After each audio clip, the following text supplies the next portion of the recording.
And with that, I yield 5 minutes for the purposes of an opening statement to the ranking member, Mr. Green of Texas. Thank you, Mr. Chairman. And I'd like to thank you for acknowledging that we still have invidious discrimination, that the battle to end invidious discrimination is not yet over.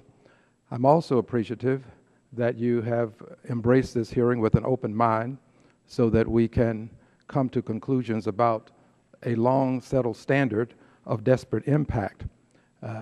It is my belief that this hearing will be about whether discrimination has to be intentional to be harmful. It will be about whether good people can make bad policy.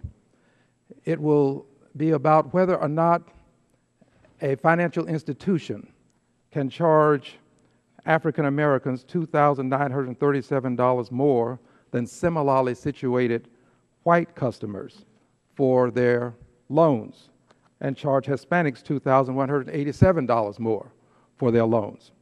I mention these specific examples because these are examples of how the disparate impact standard, well-settled standard, has had a positive impact on our society and especially on people in certain classes.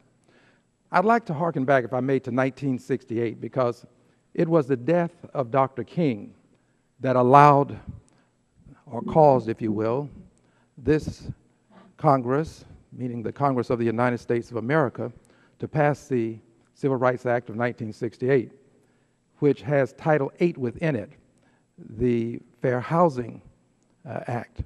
And it was not an easy time for us in this country. There was invidious discrimination, but there was also covert discrimination. And the Civil Rights Act of 1968 allows us to fight both overt and covert discrimination. It's great to be able to prove intentionality, that there was intent to do harm. But there are many cases wherein the intent is well concealed. And the law allows us to use the disparate impact standard to get to that intent that is well concealed. We would not be here today, in my opinion, debating an issue of whether or not you have to have intent to do harm to me if you should hit me with your car. And I'm someplace that I lawfully should be. I am not in any way negligent.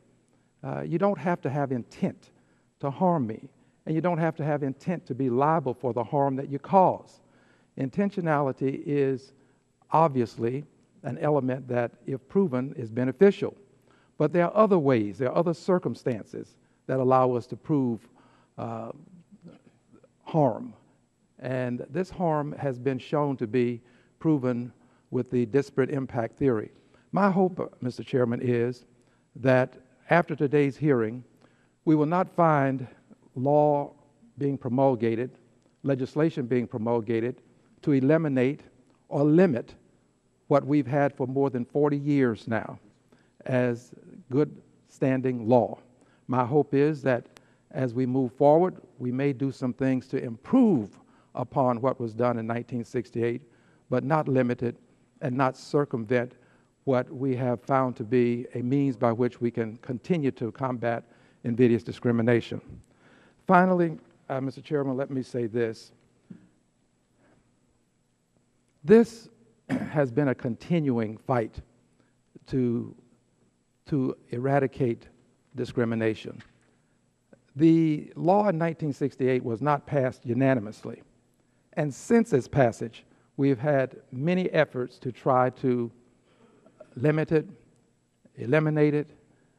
We've had litigation, and some of the litigation has been settled. I think that this litigation that has been settled had many aspects to it that we may discuss today. But I do believe that the courts, all of the courts that have taken up these issues, have walked away with the notion that it is a legitimate standard that can be used to help eliminate invidious discrimination. We've come a long way, but we're not there yet. And my hope is that we won't today or at some point in the near future decide that we're going to turn back the clock to a pre-1968 era. With this, I yield back the balance of my time.